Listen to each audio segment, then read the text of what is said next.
Hey everyone, and welcome!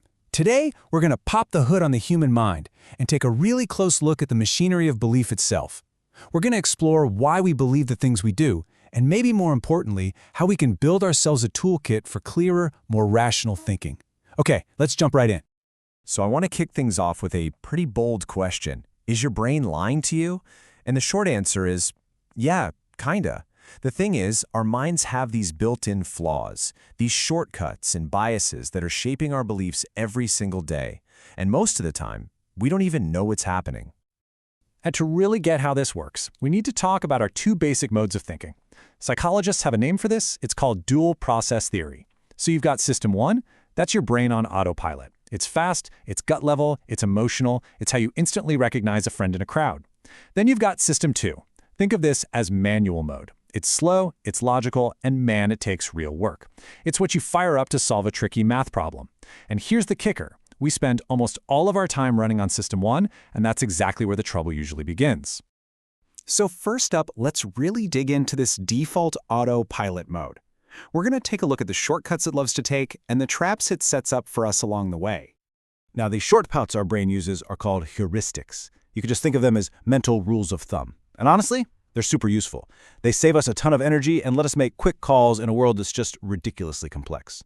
But, and this is a huge but, they are also the source of systematic, totally predictable errors in our thinking. And this gives you a great little snapshot of just how many ways our thinking can go completely off the rails. Take the availability heuristic.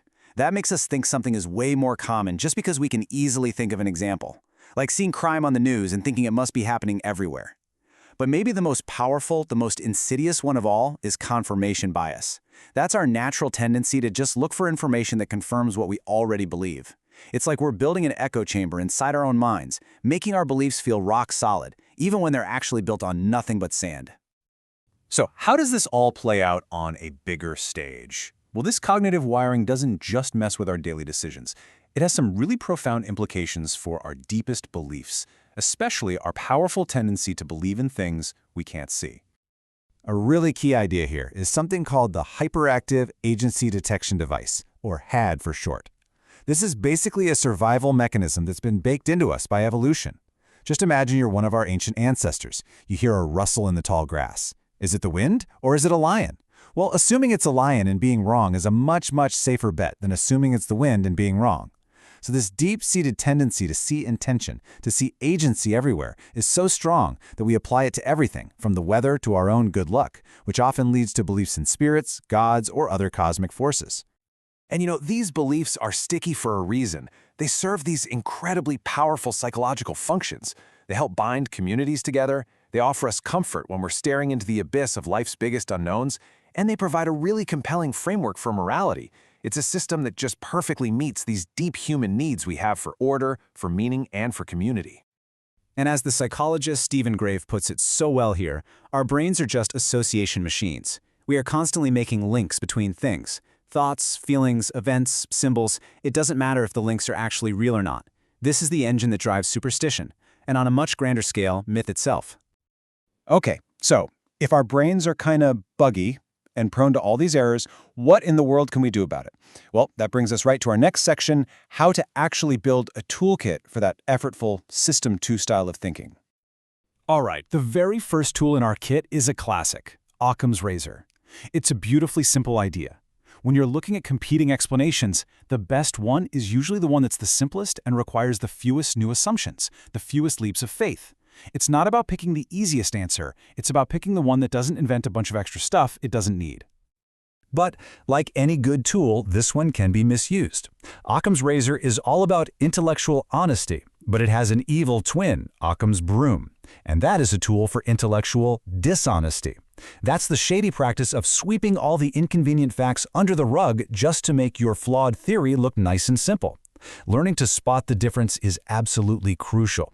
Another must-have tool for any honest debater is Rappaport's rules. This one is such a powerful discipline.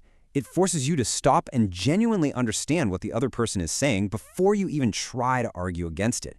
This is how you move from just fighting to actually trying to find the truth together.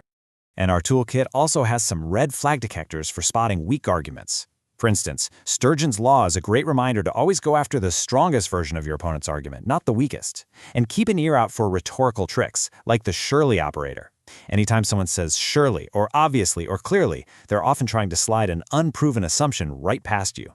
And you gotta watch out for deepities. These are statements that sound super profound, like love is just a word, but when you look closer, they're either just trivially true or totally meaningless. All right, our toolkit's packed, so let's put it to work. We're going to put two very different ways of knowing head to head, one that's based on verifiable evidence and another that's based on testimony and revelation. So first, let's look at the story that physical evidence tells us. The fossil record isn't just a jumble of old bones. It tells a remarkably consistent story through time. We find Tiktaalik, a fish with wrists, in rocks that are 375 million years old, which is exactly where you'd expect to find it, right before land animals show up. We find Archaeopteryx, a dinosaur with feathers, right in the spot where you'd look for a bird ancestor. These aren't just guesses. They are verifiable physical data points in a coherent story of change over millions and millions of years. Okay, now let's contrast that with claims that are based purely on testimony, like miracles. The philosopher David Hume came up with a really powerful argument here. By definition, a miracle is something that violates a known law of nature. The evidence for those laws of nature? Well, that's the consistent, uniform experience of every human who has ever lived. So, what's more likely? That a fundamental law of physics was temporarily suspended, or that the person telling the story is mistaken, or exaggerating, or not being truthful? Hume's point was that it's always more likely that the testimony is wrong. And look, this kind of rational thinking isn't just some abstract philosophical game. When an entire culture starts to really value evidence and logical consistency, it can lead to massive, observable shifts in what people believe. Let's take a look at the data from around the world. Just take Great Britain as one example. The data you're seeing here is, well, it's stark. In 1967, over 3/4 of the adult population said they believed in God. Fast forward less than 50 years to 2015, and that number has absolutely cratered, down to just 32%. That is an incredible cultural transformation in just 1 or 2 generations. And this is not an isolated case. We see similar patterns pretty much everywhere. In the US, belief that the Bible is the literal word of God has been cut in half since the 70s. Look at Japan, a massive drop in religious belief. In Norway, non-belief has more than doubled in recent decades. And in Spain, which was once overwhelmingly Catholic, religious weddings went from being the norm to the exception. The data from all these different countries points to one clear global trend. So all of this brings us to our final and honestly, probably the most important step. Because all these tools, all this data, it's all useless unless we're willing to turn it inward and actually reflect on ourselves. The ultimate tool in the entire thinker's toolkit is something called metacognition. It literally just means thinking about your thinking. It's that ability to step outside of yourself for a second and ask, wait, why do I believe this? Am I falling for confirmation bias right now? Is this feeling I have actually a fact? That kind of self-awareness is our single best defense against overconfidence and the illusion that we understand things way better than we really do. But the challenge here is huge. The philosopher Wittgenstein just captured it perfectly with this quote. How do you even begin to reason with a belief that doesn't play by the rules of reason? When a belief system doesn't need evidence and can't be proven false, our standard arguments they can't find any traction. And so I'm not going to end with a neat and tidy answer. I'm going to end with a question, a challenge for you. Using this toolkit we've talked about, what is one belief you hold, it could be big, it could be small, that you are now willing to really put to the test? Because at the end of the day, the goal of a thinker's toolkit isn't just about being right, it's about getting just a little bit closer to what's true.